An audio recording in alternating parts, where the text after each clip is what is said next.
Hello, welcome pen friends. It's time for another ink review, and today we're going to talk about Akkerman Gourmet Pens Pink.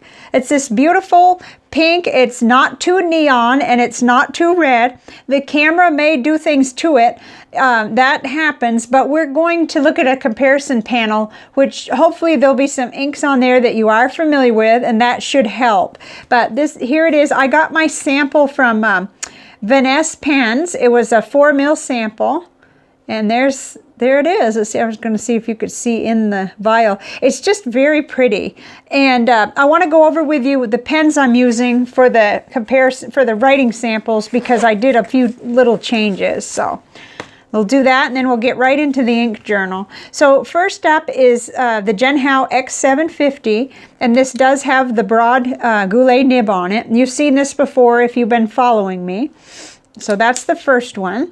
And then the next one is the Genhao X750 in pink, which I think is a really superb, oh my gosh, combination actually for this ink.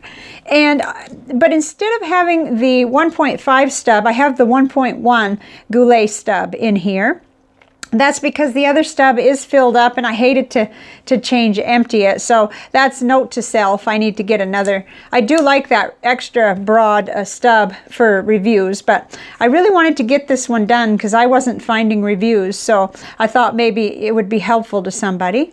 So this is the Lamy Nex, and it has a Lamy fine nib on it. So those are the three pens. Just wanted you to be aware. Slight changes there. The only one that's the same is the purple one. Okay? And next we're going to get right into my ink journal.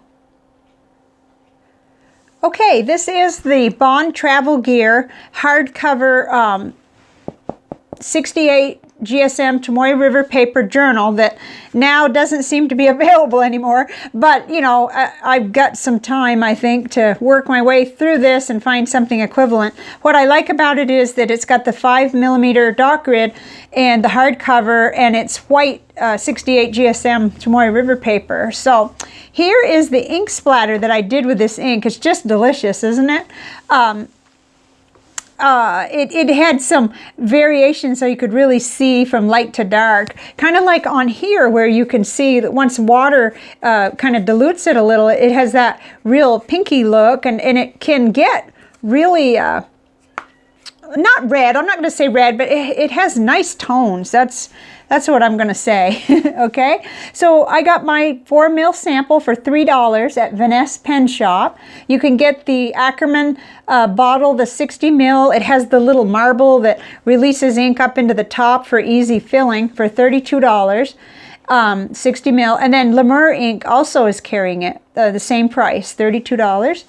So here it is in that broad nib. It's a broad goulet nib. What I'm seeing through the camera is that the camera's kind of darkening this ink a little. So like I always say, you need to get a sample, because we're working now with lighting, cameras, and then whatever screen you're watching on too, and there's a lot of variables, so just keep that in mind.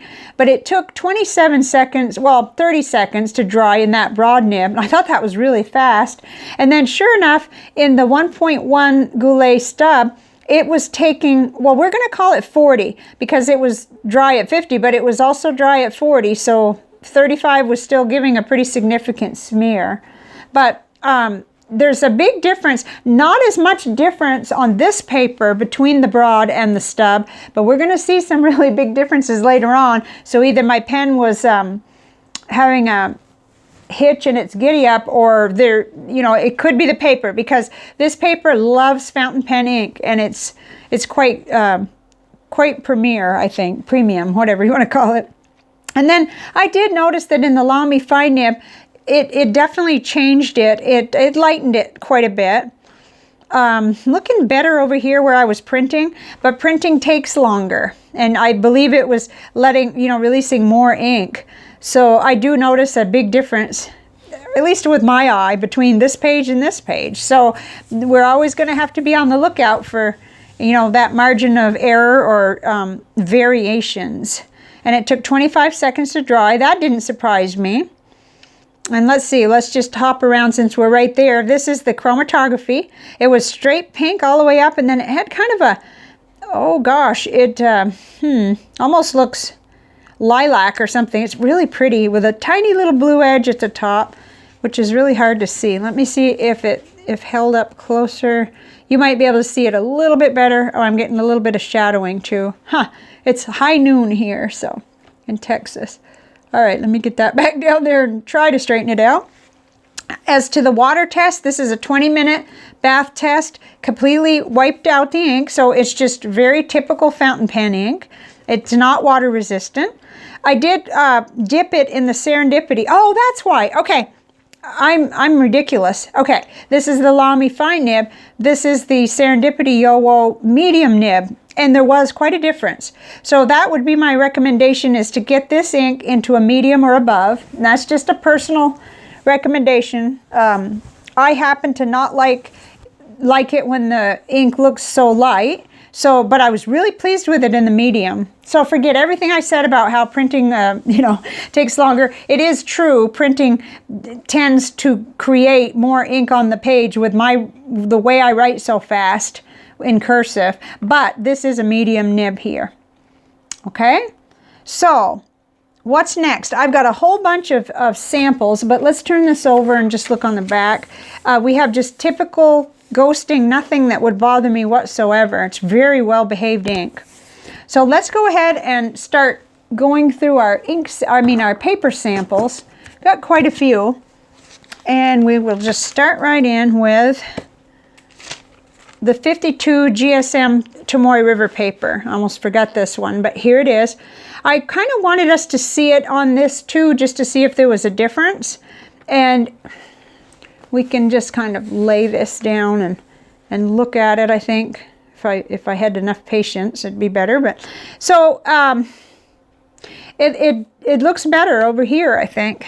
That's why I wondered if maybe something was going on. But I did try off to the side, even putting a little more ink into the feed and everything. So I don't think so. I was finding that there was some variation, and who knows.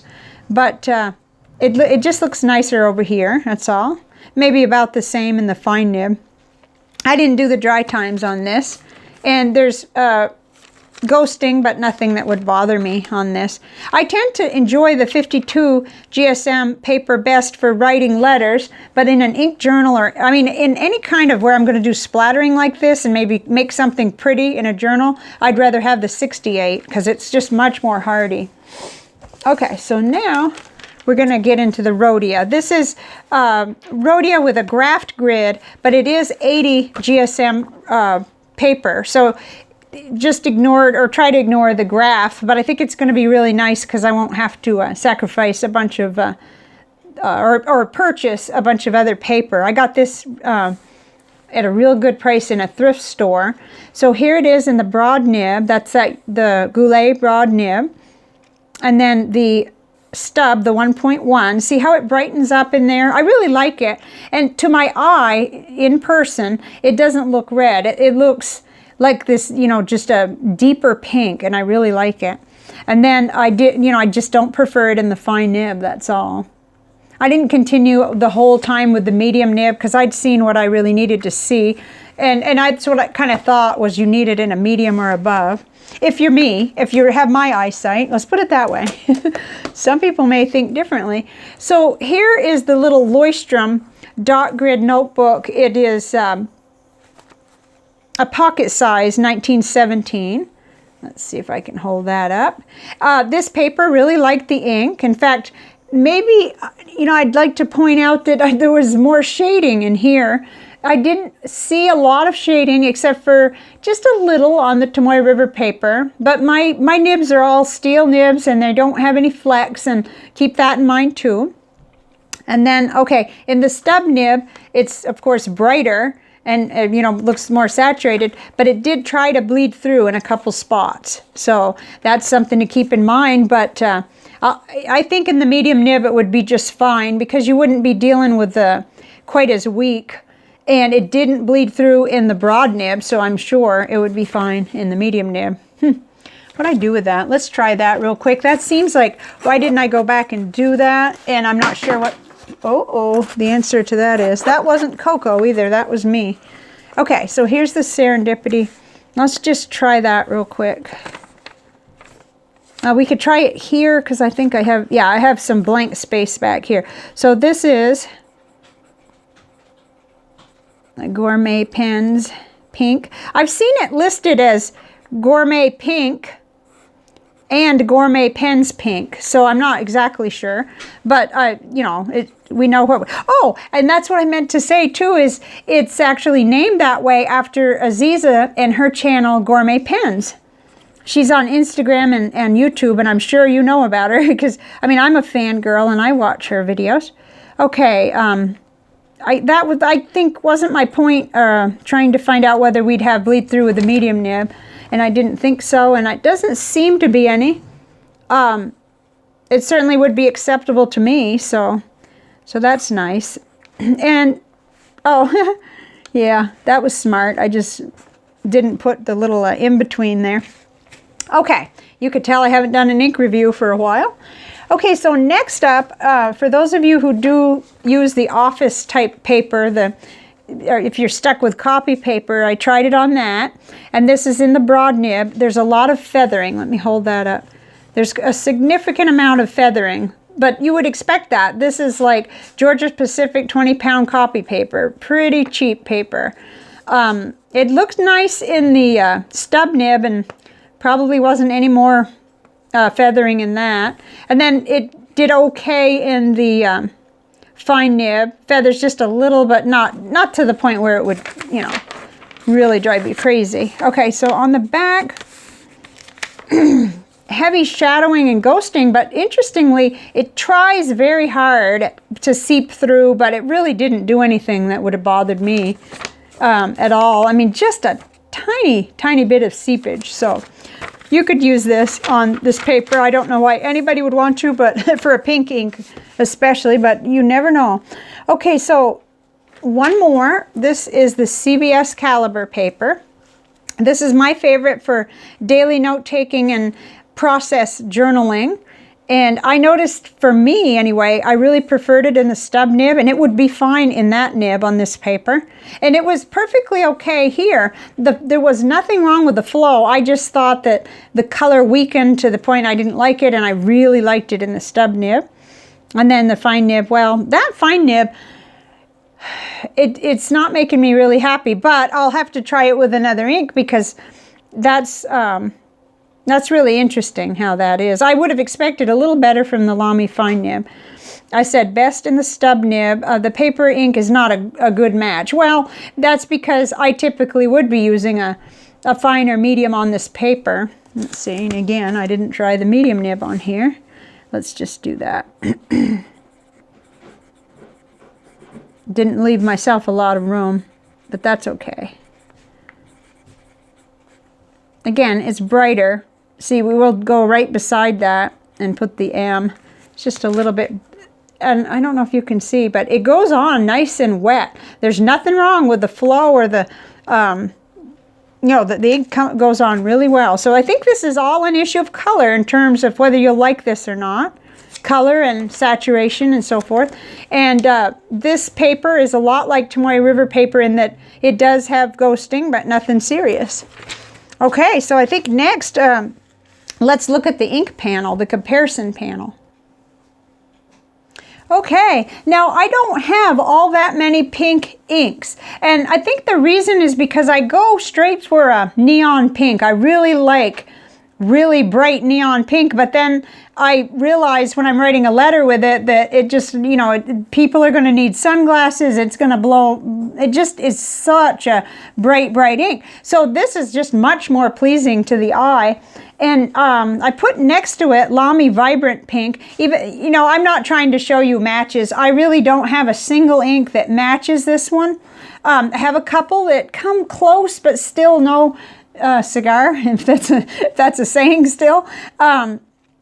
So I'm really, just be aware, I'm aware that nothing really looks like this. It's very unique, and maybe you have something that does, but I don't in my collection. So I don't know why on earth this made it, but the Rohrer and Klinger Fern and Book did kind of, it made me go look for it, so I thought I'd put it on here. It's different, it's redder, and it just has a different look to it, but I still thought, made me look. And then of course Diamine Hope Pink, that's one of my favorites. But it doesn't do me any favors when I write letters. Caran d'Ache Divine Pink I thought was going to be much more of a match, but it too is quite a bit redder, or it veers over into a different category, and so does Montegrappa Red. And then down here, Twisby Pink, that shows you the, long ways away, that light pale pink kind of a color. Tasha Momo Pink is another one that kind of reminds me of Hope Pink. It's similar. It's not the same by any means, and it's got some interesting gold sheen and everything going on. And then, why did I put Robert Oster Lipstick Red, and why am I asking you, right?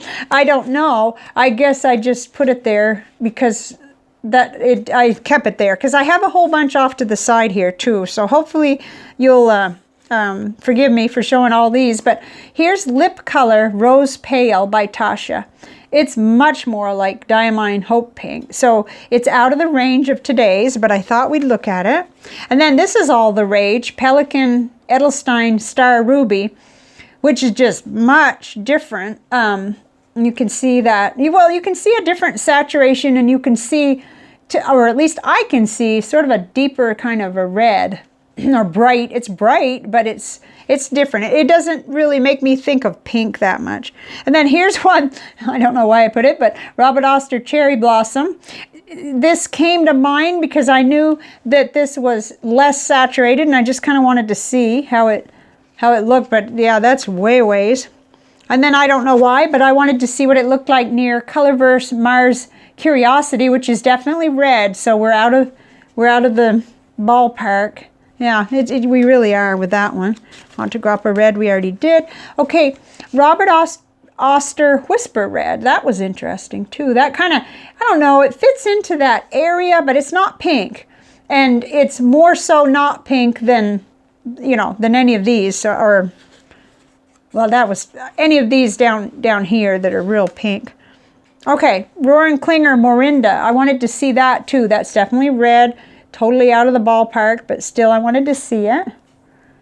Okay, I hope this is useful to you. When I went looking, what happened to me was that this was included in the ink flight this month, and I only knew that because I went and read Tom's blog post, and it, reveal, and I thought, what? I missed out on Gourmet Pink? So I have no idea how long this has been out or anything, and it could be new, or it could have been out for years and years. So I hope to hear in the comments if any of you know, because I went looking for reviews and there were none that I could find anyway. I tried to find anything so I'd know whether I wanted a sample and so on.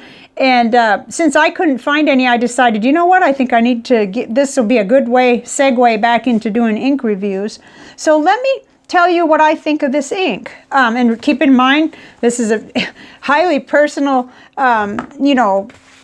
whatever, it's not really objective, and it probably never could be really, because we're all so different in what colors we like. But this is taken from that template that I got from Brian at the pen thing. He had that little notebook, and I filled it up. So saturation, I gave it a 6, and then flow, I gave it an 8. It seems to flow really well, and I can see it on the papers, and as I'm watching it dry, it's definitely good. Shading was low, but it was present in some cases, especially Tomoe River paper. Bleeding, it didn't bleed, except for the Leuchtturm, but oh gosh, I'm not going to ding it for that. Feathering, that was only found on the cheap copy paper that we really shouldn't be using for fountain pens. Sometimes we have to, but if we're at work. And then a dry time was average. Never quite sure what to put, so I put 5, and I consider that average. I wasn't seeing sheen, halo, or shimmer. I think some things come out to play more with flex nibs though, so you may get sheen. Yeah, and you may also get halo, and I may reconsider my thing on that, but no shimmer. And then overall I gave it a 7. It's a really pretty ink.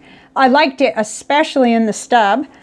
And let's see, yeah, this ink in the stub is beautiful and will make great letter writing. And those of you with flex nibs, I predict this will be excellent. Oh yeah, it will be. And in fact, if I'd had enough left, but I don't at this point, I would have put it in my little vintage Waterman 52, and I may like just drain the other pens and try that, but because I think that would be really pretty. But I'm also looking forward to writing letters with this ink in the stub, so that's exciting. Now, one more thing is that I did a visual journal with it, so I put that here. And it was really pretty. It reacted, after it dried, I lost quite a bit of the detail, but it's quite pretty. So it's not extremely complex, you can see. Like this one would be complex. I can see like at least 3 different colors. That's a Tasha Rust Green. Not sure if I have another pink to compare this to. Let me check. Well, I don't have very many pink ink reviews, so it makes sense I couldn't really find any. And I do consider Pelikan Edelstein Star Ruby more as a red, but when it came out in this, it did look kind of pink, especially where the water hits it. So let's see, there's Pelikan Edelstein Star Ruby. And then there is Akkerman Gourmet Pink, lighter, less saturated, but really pretty. So there you have it. Love to hear anything you have to say about this one in the comments, especially because I just wasn't finding information about it. And it's so funny because who knows, maybe it's like this thing that's, you know, been around so long it's over, and maybe it must be I missed any talk of it on Azizah's channel, or you know, there are times when I stay away from social media and everything because I'm trying to not spend money and that kind of thing. So I'm not surprised at all. I do miss out on things sometimes, you know, or miss hearing I'm and all of a sudden there it is. But let me know what you think and also what you know about this ink. I think it's pretty, and I'm a fan of Azizah's, so I was just dying to try it, and I'm really pleased. And some of, you know, my pen pals will be getting some pages with this because I have it now in the broad nib and in the stub. The stub is the one I'm going to keep it in and use for letter writing. So I will let you go now because this is longer than my typical ink profile, but feels good to be back inky at my desk again, or you know, more so, and doing all these tests. I'm always got pens inked up and I'm always writing. So have a great day, and I hope you're well, healthy, and happy. Bye for now.